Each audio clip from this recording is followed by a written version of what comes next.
this tour I had, there was one guy, and during the middle of the show, he just kept flipping me off during the show. No way! Yeah. And his wife was having a great time. She was enjoying it. And every time I'd look over, he'd be going, flipping me off and saying, you suck, and all this kind of stuff. So, oh, my God. So I kept like, I'm going to work this guy. So about halfway through it, he starts walking to the front of the stage and making his way to the front of the stage. And I'm thinking, all right, this is going to go one or two ways here. And he walks up, and he's a military guy, and he hands me and does the coin thing. Shakes my hand, then gives me a thumbs up. And I'm like, whew, all right, I want him over. Go. On the Bobby Bones Show now. Tim McGraw. Tim, good to see you, buddy. You too, man. Before we talk about the real stuff, I want to talk about like the live stuff. Are you okay? Getting there. Yeah, I know you had all the surgeries. I had 3 back surgeries. Oh wow. Double knee replacements. Yeah. So why all it was last 6-8 months? Were you putting it all off and you did it all at once, like a wholesale, like you go to, Yeah, I had a back surgery before tour last year, and that sort of went south on me right at the beginning of the tour, and so sort of compensating for that, my knees went out like 3 weeks into the tour, so I had to finish the tour with my knees completely gone and my back gone, and then as soon as I got off tour, I went in and had the surgeries done, and then I had my knee surgeries done, and then in the process of recovering from my knee surgeries, my back went out again. I had to have another back surgery, so that's intense. Yeah, so I'm on the upswing now. It's some mornings are good, some mornings it takes a little while, but it's getting there. Didn't you have to pull out of a show because of your surgeries? Yeah, we were doing a Netflix series where I was playing a 5-time world champion bull rider who, oddly enough, had back injuries and wasn't supposed to ride again, and was trying for another world championship. So anyway, we had to push that off. Maybe you ride like, I don't know, a collie, and then you put a bull, like a little dog, and then you just insert they can do bull. anything now. Yeah, they can do anything to make it look right. So you feel better. I feel better, yeah. Some mornings are better than others, but yeah. I saw you on slowly getting better. A billboard, and it was like, Tim McGraw, you're playing the rodeo here. Yeah, the big rodeo. And 3 nights, but your night's May 31st, and I saw you up there, and I thought, dang, because I knew you had the surgeries. Mm-hmm. So are you in performance? Are you having to get back in performance shape? I am. Yeah, I'm having to. That's where I'm at now. Is slowly trying. I did a lot of rehab, a lot of PT. Now I'm slowly getting back into some sort of routine. It's very light, but working my way up to it. Wow. Yeah. That sucks. I'm sorry to hear that. I hope that you feel good. Like it can get back. Where can you get back ceiling? Like, can you get back to 100%? I'll get close. Hopefully 100%, but we'll see. The song that you got Parker McCollum to do, yours, Paper Umbrellas, Parker's perfect for it. Oh, that's what we thought. That song is on the Standing Room Only album. It's one of my favorite cuts on the album, and I always wanted it to see the light of day. And when it came time to pick another single, I wanted something off of that album. And there were about 3 songs, and that was the first choice. And then I wanted, a new artist on it, sort of freshen it up because, it had been on the album for so long and people had heard it. And Parker was our first choice because I like the music. And I thought his voice and the type of music he does fit that song perfectly. And, the biggest fear you have is when you ask somebody to sing on a song, that they're not going to like the song when you send it to them. And he loved it and put his vocal on it and did a great job on it, so we decided to go with it. Yeah, and I do, and I know Parker, and I do know he loved the song. I think I would worry, because I am so anxious and neurotic about everything, that if I asked and they were like, I feel like I should do this song by Tim McGraw, and I want to do it, and he doesn't say no, but he still does it, but still doesn't like it. Doesn't like the song, yeah. I would go through that. I'd spin in circles. I'd have such neurosis. Do you have neurosis at all about what songs you cut? Do you ever second guess them after you're done, or do you just feel like this is it, and I'm going to go? No, I mean, I'm pretty... I listen to so many songs, and I write for every album. I always write stuff and I have an idea of the songs that I want to do, and so I write for it. And then I think, all right, I've got 5 or 6 really good ones that are going to work. And then all of a sudden, the Warren Boys or Tom Douglas or Lori McKenna send me a song that's sort of the same subject matter that I'd written about, and I go, well, damn, that's way better than mine. So mine goes down the list. But every now and then one or two of mine make it. But I always have, 15 or 20 songs to go to the studio with. We cut them. And, some of your favorites you think are going to be great, when you finish them out, they don't turn out as good as you wanted. And some of the ones you thought were sort of the lower ones on the totem pole rise up and become better after you record them. So. What about in the middle of the creative process? It could be songwriting, it could be acting, but do you ever get so far in the middle you can't even judge your own work anymore because you're so in it? No, well, acting is a different story because I never like what I do doing that. You know, It's hard to watch yourself. it's hard to watch yourself because all I see is me pretending to be someone else, you know, because you know yourself so well. That's the toughest. Music, not so much. Music is, you know, you go in, I'm pretty solid and sure about what I like and what I want to do. And when it's all said and done and when we finish it and mix it all out, you know, I know instantly which ones are going to, for me, are going to work or not. If you're doing a live show and you see a couple and you could tell that probably maybe the guy got dragged by his wife or she got dragged by the husband, and one of them's like singing and the other one's like, ugh. Oh, I've had that. Yeah, what do you do? Well, to me, it's odd because, you know, there could be, you know, 25,000 people are having a great time, and I can spot one person who just wishes they weren't there, and it's like a challenge to me to win them over. Oh, so you take it and you try to win them. I try to win that one person over that's not getting into it, and it's usually a husband probably that doesn't want to be there. I had to look at foreheads because when I looked at faces, I started thinking that whatever I felt about their face or how I would do that face meant that's how they were feeling, like projecting. Mm-hmm. And once I was doing a stand-up show, and this guy was he's hating it. I knew he didn't want to be there. Yeah. And at the end, he came back, like a meet and greet after the show, and he was like, I loved it. And that was kind of where I was like, oh, just because he had a face that I would have had if I wasn't, doesn't mean that's his not enjoying it face. Right. Because I started inserting my feelings into people in the crowd. Yeah, you started projecting how you would react as opposed to how somebody else reacts.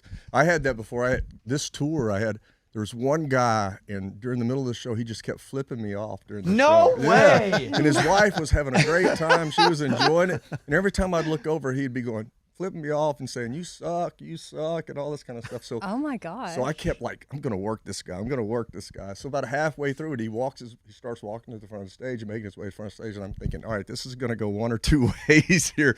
And he walks up, and he's a military guy, and he hands me and does the coin thing. He shakes my hand, then gives me a thumbs up. And I'm like, whew, all right, I want him over. Yeah. Weird communication way. The early communication it's a little odd. Yeah, the middle finger on the whole early part. I know, and it switched halfway through. It was Stone Cold Steve Austin. He didn't know that was Stone Cold saying, I love you. If it was Stone Cold Steve Austin and he was walking towards the stage and been flipping me off, I think I would have bailed. That's true. Hey, your daughter off Broadway doing Babe. Okay, that's pretty awesome. The last time I talked to you, you were in New York. Yeah. How do you feel watching somebody you love do something that you love? Oh, it makes me more nervous than anything that I do. Same when Faith was, like when we were touring together. I'm more nervous for her than I am for me. And then you watch your daughter on Broadway, and then just a couple of weeks ago we went up and she did a performance at Carnegie Hall that's going to be on PBS on Veterans Day. So you get way more nervous to the point of shaking when your kids are doing it. Did you try to talk her out of pursuing being creative for a career? Or no. I mean, to me, it's with my girls, it's always been, you know, chase your passion. Whatever your passion is, chase it. No matter, don't worry about money. Don't worry about, you know, what kind of job it is. If you have a passion for something, chase it, because that's going to be where your enjoyment in life comes out of. What do you think the key to your longevity is? And I'm going to ask that, and then also give a little context here. At times we'll be talking about, you know, biggest artists of the 80s, 90s, 2000s, and there's like 3 decades, including right this second, where you have extreme relevance. That's very rare. There's like 2 people that we go 90s artists, but really aren't considered 90s artists, even though they were crushing it in the 90s. And you and Chesney are kind of those guys who are still relevant today as much as you were 25 years ago. Why? I don't know. I'd like to think it's the music as much as anything. Songs, I think. For me, the bottom line, because, you know, everybody in this town can sing. Everybody in this town sings great. Every artist is an artist for a reason. But the songs, at the end of the day, the songs are the thing that make the mark. It's not necessarily the artist to me, it's the songs. And if you have good songs, I think that's the key to longevity. Is there anybody that you're close with that's part of your immediate team that has walked alongside you, and as country music has changed, even sonically, instrumentally, that has said, hey, why don't we shift it a bit? And that has kept your sound relevant? Yeah, I mean, I don't know if there's anybody around me that's done that. It's more, you know, I know what I do and I know what I do well, but I also hear stuff that I like, and I hear newer stuff that I like, older stuff that I like, pop stuff, rock stuff that I like, and I'll hear different sounds or different mixing techniques or, you know, different instrumentation that I haven't used before. So you'll chase that. So I don't necessarily, I don't know if I'd call it chasing, but steal stuff sometimes and then sort of change it in the way that sounds more like me, if that makes any sense. The appropriate way. And I've done, I experimented with different things, different progressive sort of things, and I'm always experimenting with music, trying different things. I don't think that there's a particular style that I consistently do. I mean, there's probably a consistent thread in the sound of my music, but style-wise, I think every album's got a lot of different styles on it. But I've done stuff like Looking for That Girl and stuff like that. They're sort of way left of center of what I usually do, just to experiment a little bit. The appropriate way for me to ask that question would have been chasing, but you're not opposed to trying something similar to what you've heard and liked, no. even if it's a bit different. Yeah, I'm not opposed to that. I mean, incorporating it into what I do. I wouldn't call it copying. You're just influenced by it. Yeah, influenced by it, exactly. But what's that old saying that something borrows, genius steals? Something like that. I forget the exact phrase, what it is. Yeah. I think it's fool me once, shame on you. Fool me, never get fooled again. Well, back to why your career's been going so long. I'm pretty good at fooling people, I guess. Yeah, me too. Hey, same. Good artist borrow, great artist steal. Yeah, that's it. Yeah, good artist borrow. Yeah. Another thing that you do, and I'm just going to glaze you a little bit, is you still sing in the same key. How, like you said, you're 50. 8 almost. Well, I wasn't going to go chase the real number. care. I was just 150. I don't care. You sing really high. You know what? It's odd because I think people don't realize I sing as high as I do because my voice is kind of thick. So sometimes when artists come out and sing a song with me, they're like, I like it, I love it, or something, they'll come on stage and they think, oh, I know that song, and they'll go out and start singing and go, whoa, this is way higher than I realized it was. Have you had to even consider any sort of key change yet? Or Not yet. There's a few songs that are pushing the envelope right now. What's the hardest one to sing? Oh gosh, well, Standing Room Only. That single's one that's tough to sing. There's some really high spots in it. You ever record one and go, I have to sing this the whole time? Not because you don't love the song, but because you have to record it so high, or you record it in a way that it's going to be difficult to perform every night? There's been a few of those. Yeah. There's been a few of those, and you find ways to adjust to it. That's why I don't record albums. I don't have to sing them because I can't sing them. Luckily, there's been a few songs that I've really loved that I could probably only pull off like once a month. That is so high, Do you? Because you can't do all your number ones. Because you have 46. I looked before you came in. You have 46 number ones. Almost one for every state in the union. You have 49. He has 49. Wow. You have one more then. One more, and I'll have the states covered. Yeah. Except Canada, which that will be 51 if it have 51st state. Yeah, that's a big one though. Okay, so we have some guests too that Tim brought with him. And by the way, I want to say this again, Tim. We have Paper Umbrellas with Parker McCollum, which we played, and then secondly, the 3 nights of the rodeo in Nashville are happening, and Tim does May 31st. Mm-hmm. And so Reba's doing it, Jelly Roll's doing it, you're doing it. I saw the 3 pictures on the. And is this the first time that it's been here? I'm not familiar with this. No, this is the very first time there's been a PRCA rodeo in Nashville, a full-on rodeo. And who's here with you? Patrick Humes, Tim O'Connell, Cole. I just saw a bunch of cowboy hats. Yeah, and like ropes. Bull riders. I saw a rope. We got Cody Custer, who's a world champion bull rider, a Hall of Famer, retired now, but he's here. Tim O'Connell is a 3-time world champion bareback rider. Cole's bareback rider, working on a championship. We joke about it all the time that he's the one that hadn't won a championship yet, but he's headed that direction. Will they come in? Will they come in? They'll come in, and we also have Patrick Humes, who is our partner in bringing this rodeo to town. He's the one that brought the idea to us with my company at Down Home, and we co-produced it together to bring it to town. Well, let's bring them in. We'll take a little break. We'll come in with the real cowboys instead of the drugstore cowboys. All right, and I'd like to introduce you by name because Tim McGraw is here, but he brought in a bunch of friends. I've never felt less masculine in my life. There have been times I'm often less masculine. Well, the sweater helps. The cardigan sweater, I know. Thank you, Tim. The pink and purple cardigan. Thank you. And my pink undershirt, thank you. That's probably a part of it too. Nice. Pat. Tell me about yourself. Who are you? Well, I moved here like 3.5 years ago from Colorado. I grew up in northern Nevada in a rodeo family, and I rodeoed in high school, and I tried to get it in pro, and it wasn't good enough, so I decided to go into architecture and real estate development, and we moved down here, and there wasn't a rodeo in Nashville, so we decided to fix it. Brought one here? Yes, sir. You and Tim partnered up? Yeah. So how do you get Tim to be involved? How does that conversation happen? Honestly, it was when we were coming down here and figuring out who we needed to partner with, he was top of our list, and we were just hoping and praying that we could reach out, and get in contact with him, and he'd be interested in doing it. And luckily, he did. Cole, you're number 20 in the world right now, bareback riding? That's embarrassing. Yeah. Oh, you mean in a bad way? You want to be number one? No, it's fine. I'm joking. That's a joke. I feel like that's We impressive. have a lot of time. So, bareback, that is, so my uncle had horses, and I would ride bareback because I didn't know how to put the saddle on. Yeah. But that's just what you do. You just do it competitively and really good. So the bareback riding you're talking about was without a saddle. We actually have what's called a riggin. It's like a little. It started with a rope because someone didn't have a saddle and they wanted to ride a horse, but now it's turned into like a hard piece of rawhide basically, and we stick our hand in there and you can't really get it out. Wait, what? Yeah. So, well, you can't get it out. So what if you fall? You're in trouble. Oh boy. Yeah, Tim and I are in the same event.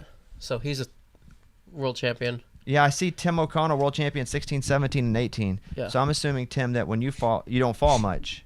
Is that true? Not often. Yeah. If you can help it. We've seen it a couple times. I mean, we've seen it a couple times. They drag you? Will it drag you? If you go I ride with my left hand. And we have these gloves that are kind of bigger than the handle itself, and they have wedges in them. And if I fall to the right side, the wedges tighten up, and you have to have the two guys that are designated in the arena as pickup men, the guys that get us off the horse safely. They have to then get ropes on that horse and get them stopped because you have to get back over the horse. And so at they that have to point, rope you're the horse. Yeah. If you fall off this way. If you fall off against your hand. It locks it in. Because what happens, if these guys can correct me if I'm wrong, I rode some high school rodeo, which is like Little League baseball compared to these guys. But once you get your hand in the rig and then you twist it around, it forms a bubble that sort of keeps it from sliding out. So if you release your hand, you go this way, it'll slide out easier. But if you come over this way, then it's sort of locked in. It just gets tight. You don't want it to be locked in. You know the saying, you're in a bind? Yeah. It's literally You're in a bind. where it came from. And you're depending on people to stop the horse then. At that point, yeah. I mean, back up on the horse to get you to because at that point, like, that horse is still doing its thing. It doesn't just stop because you went off the run. So more than likely, you get stepped on, you get kicked. You're getting drugged by the animal as well. And there's been some pretty crazy wrecks from, guys they get purely exhausted and then they're just underneath them. And most of the time when that happens in that event, the horse kind of quits bucking and he's scared and trying to get away from the guy. So it doesn't help the horse is covering a lot of ground. That's why I don't ride horses anymore, guys. That's it. we feel less intelligent every time we tell someone about bareback riding. So, Tim, the first time you won a championship, where did you win the championship? What'd that feel like? It's a like 2016. Was there an event? Is there like the Super Bowl, or is it like an all season long point thing? So it was both. So I went into our World Finals, which is in Vegas at the NFR, as the world leader, and then I never relinquished that lead. That's what I'm and talking I had about. no plan on doing it That's either. what I'm talking about. So yeah. like I always say, like there's when they hand you a gold buckle, like when you start rodeo as a little kid, when you never say I want to make the NFR, you never say really what you want to do, but you say I want to be a world champion. As a little baby, when you realize that you want to be a rodeo cowboy, say I want to be a world champion. So imagine your entire life, there's a moment that they hand you a gold buckle, and you're a world champion. It's a flood of emotion. You don't know if you want to jump up and down. You don't know if you want to cry. You feel a flood of emotions that I really can't explain. The only people that know it are the ones that get handed this gold buckle, and you'll do anything to get another one. Do you have one on now? I do. Can I see it? I don't want to touch it. That'd be weird. But can I see it? Oh, is that real gold? Oh, yeah. Oh, he's taking it off. Okay. There you go. You have to pay taxes on that. This is the 2018 world champion bareback rider, the Tim O'Connell. This is so legit. Do you worry that if you leave your pants somewhere, someone's gonna steal it? Like if you jump in the creek and you leave your belt, is someone gonna Tim, have you ever jumped in the creek? I'll be watching out. That's really cool. Pushed in the creek. Those things are really Cody's cool. got one. Yeah. Cody won it in '92. Yep. You got yours on? Well, Cody's Hall of Famer though. Yeah. Cody's probably got. So, Cody, what year did you go in the Hall of Fame? Do you remember? I went into PRCA Hall of Fame in 2017, which was a pretty awesome deal because my dad got to be there. And he passed away the next year, so it's kind of one of those deals. I think when you start, that was the world title was expected. Hall of Fame wasn't really expected. It was it caught me off guard. Really? How do they tell you? My friend Clint Corey was a world champion bareback rider in the day, my era, and he was working with the PRCA at the time. And when they voted me in, he made the phone call. So it was I was driving home, and it was a really emotional thing. And your dad got to see that? My dad was there, and I wouldn't have been there without my dad, being behind me. So it was a great deal that he got to come see. He passed the next year, and pretty cool deal. That's awesome. And Cody was one of your heroes growing up, right, Tim? Yeah, I loved Cody growing up. Yeah, well, growing up, college, my college years. Yeah, Man, for sure. I'm not that much older than him. No, he's not. We're we're close to the same age. We're Just close a to the little. same age for sure. Hey, Tim, let me ask you a question. Tim O'Connell, you have your shirt on with all your sponsors. Like I see Justin, I see Treetop Ranches. Whenever a new sponsor comes on, do you get a whole new shirt with all new patches, or do you just put a new patch on the shirt? That's a great question. It just depends on the lengths of the deals. Let's say I wanted Bobby Bones right below your nipple on your left side. Forever. Well, not for 1 year. For 1 year. Is that pretty expensive? I A mean, nipple patch? Yeah, well, I don't know. He's already got one. Justin rules that side, but like right under, let's say I There's wanted a pocket for yeah, you. yeah. A pocket patch. Yeah, say I wanted Bobby Bones on there. Would you get a new shirt, or would you just? I would Aim high, Tim. I mean, depends if you want, an exclusive deal or you want the whole shirt. Then it's going to get real Well, expensive. I don't want the whole shirt. I just want a patch. I mean, These we shirts don't can even make it last work. all year. Yeah, you guys are cut. I mean, we got here's the thing with our event, we wear these braces, so a lot of times I got we little ones. yeah. Oh, it little covers up braces, some and of they'll cut us I up, got these little tears in it. and they don't last. these horses they destroy your clothes.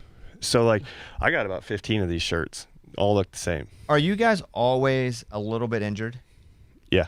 Like it's like you're professional athletes. Like so, any of my other friends that are professional athletes that play in the NFL or play major, they're always a little bit hurt, even when they're not, because their body's constantly being put through it.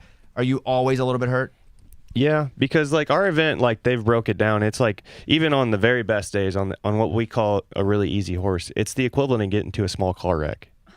That's what our bodies go through. The G-force that we go through is like getting into a small car wreck. So you're always just a little bit banged up, but the cool thing about what we do and what the human body can do is our bodies will adjust to getting in that violent wreck. They've done x-rays on us. Our riding arm, forearm bones have changed. They calcify up. And so our forearms on our riding side are bigger than our other side. And it's weird, but our bodies will adjust to the abuse. Huh. That very thing right there is why I chose bull riding. Bareback riding is way dangerous. Now talk about that for a second. So what's the difference? I know the two. It's similar. It's pretty much similar. But it is, but it's very much like bull. It's similar in the danger area. You know what I'm saying? Just they're I mean, these guys take more abuse than most bull riders, and on their good day, on a good day. Well, the bareback riders are back. Yep. Like this, and they're getting slapped in the back constantly. Are and horses, the bull riders are trying to be up with their chest out up front. Are they drawn for you like the bulls are, where you don't really know what bull you're going to get, and you hope you get A, B, or C? Yeah. We know most of the horses and bulls going up and down all year rodeoing. We know all the good ones and all the bad ones, and you'll pick to go get on the good ones or the bad ones. But I would say the biggest difference in injury-wise is the bareback riding is like a constant reoccurring injury, and these guys get these traumatic injuries. They'll be healthy for a month, 6 months, 2 years, and then get a really big injury, wreck. And we're just always beat up. Yeah. The thing about it, anything in the rough stock, you're gonna get hurt at some point, and so, physically, our bodies get used to the trauma, and like they said, we just get used to it. Like forearms get bigger, and I always had my left arm was always bigger than my right arm because I rode with my left arm, and so it's you just got to be prepared that there's going to be some injuries and have a plan set to come back. And the bone density increases too, right? This dude, Tim O'Connell, had a bullfrog neck. Yeah, his neck was my neck was small, but you get used to this whiplash and your body adjusts. I think all of us. We do schools and teach the youth on how to when they want to start this, and I always start our schools off with this. There's two things I can guarantee you in rodeo if you're gonna try anything in rough stock. There is 100% chance you are going to get hurt doing this. There's a very small chance you're going to die doing this. Every time you nod your head in a practice. All I heard was the first one. That's all I heard. You don't hear the die one? I don't get there. I'm out. All I heard was the first one, and I'm like, I okay, quit. yeah, I didn't quit. even need the second I one. know, I'm like, I'm done. thinking, like, if I was y'all's mom or something, like, I would be a nervous wreck every time you went out there. And I mean, I would be like, yeah, you're getting to do what you love. But like it seems like every time you saddle up or not saddle up, you get on. Like, this could be it. Like, every time I fly, I'm like, this could be it. But like, this is y'all's job. That's the reality of it, and it can't be at the forefront of your mind. We all know it, but Okay. you got, competition wise, for me, I had a routine that I got in, and there's some days you show up, it's easy to get there because everything plays out, but there's other days you got to find it. Which there's more of those days. You got to find what it takes to do the job, and so I think, mental toughness is the guys that are the mentally toughest are the ones that make it. Yeah, gotta understand, I'm too. only mentally tough. I'm not physically tough. So yeah. What state are all you guys from? I'm curious. Where'd you grow up? Would you say Colorado? Where'd you say? I grew up in Nevada. Okay, you? Iowa. Wyoming. Grew up in Arizona. I know there's any Arkansas in here. I guess not. Just me.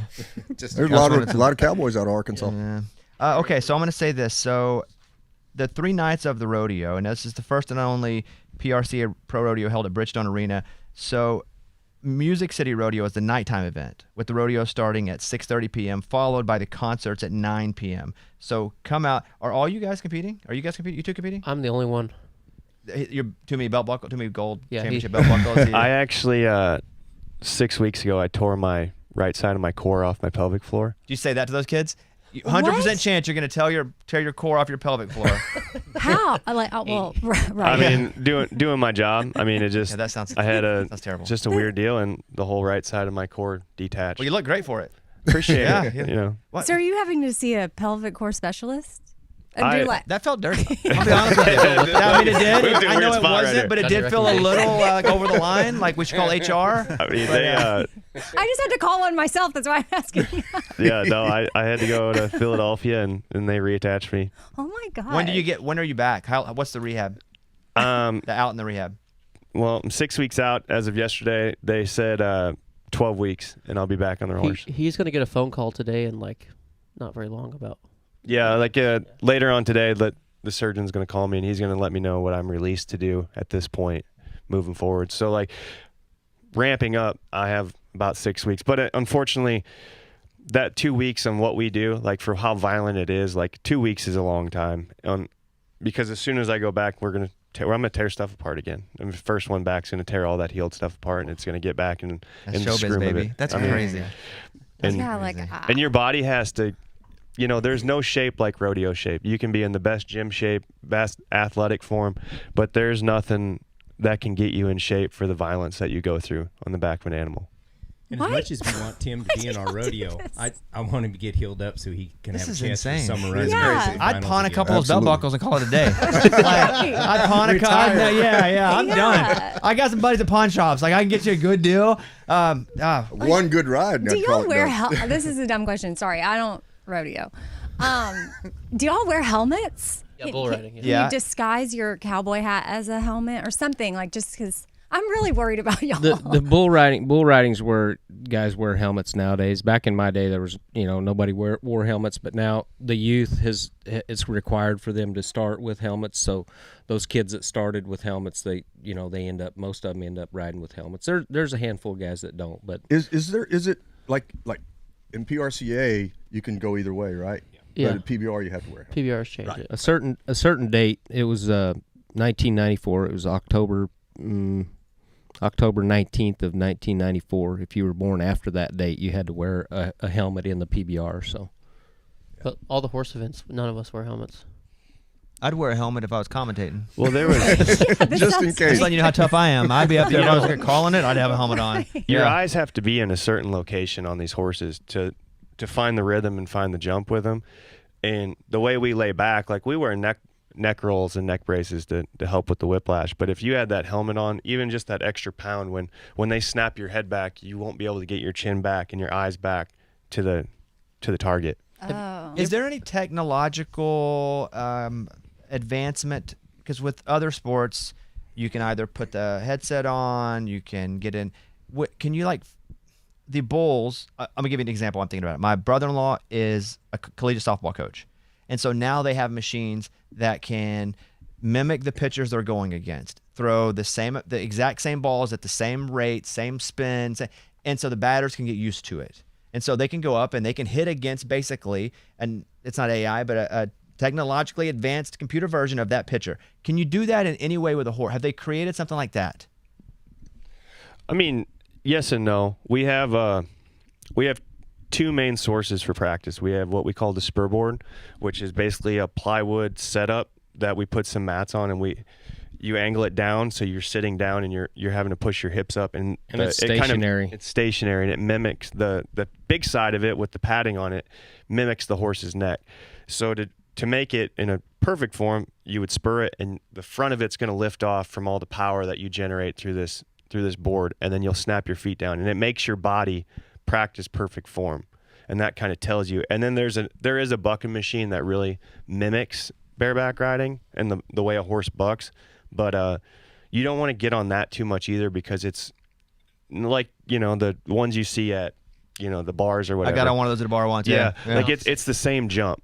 It's a false sense of what's really going on, because one foot will hit first sometimes and the shoulders move, so there's nothing been created that really mimics the horse's movement, because it's not a consistent movement. It's not, the machine is a consistent movement, so it doesn't mimic what's actually happening.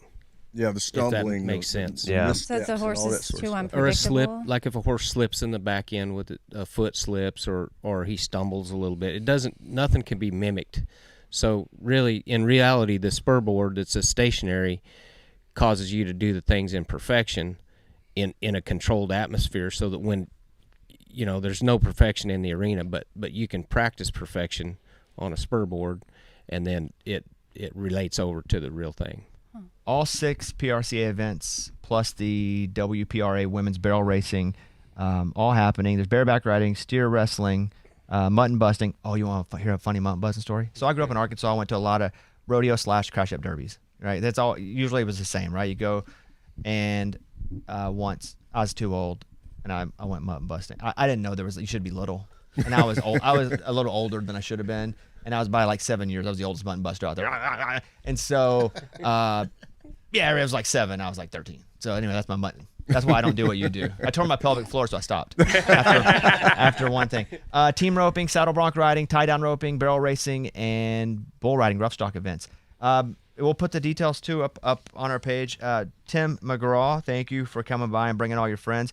Pat, congratulations. This event's going to be awesome. You picked some great performers. I mean, Reba, Tim, Jelly Roll, and, people should come for the rodeo as well. Tim O'Connell, bell buckle. That's cool, man. I like that. That's pretty cool. Cole Reiner, number 20 in the world. Hey, if he's out, though, do you move up a spot? He's out for weeks. Well, yeah, he's way behind me already. It's yeah.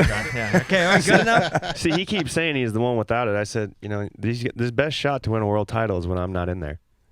Do you guys no competition between these guys. Let's just fight it out right now. Let's just have it right here. And Cody Custer, hey, it's a real honor to spend some time with you. Thank you very much for being here. I really hate today is the day I wore a pink shirt and this sweater. I'll be honest with you. Of all the days, this was the worst day to do it. Thank you guys so much, and hope everybody goes and checks it out. Tim, thanks for coming by. And everybody, clap your hands for our new friends. It's a Bobby Bones Show.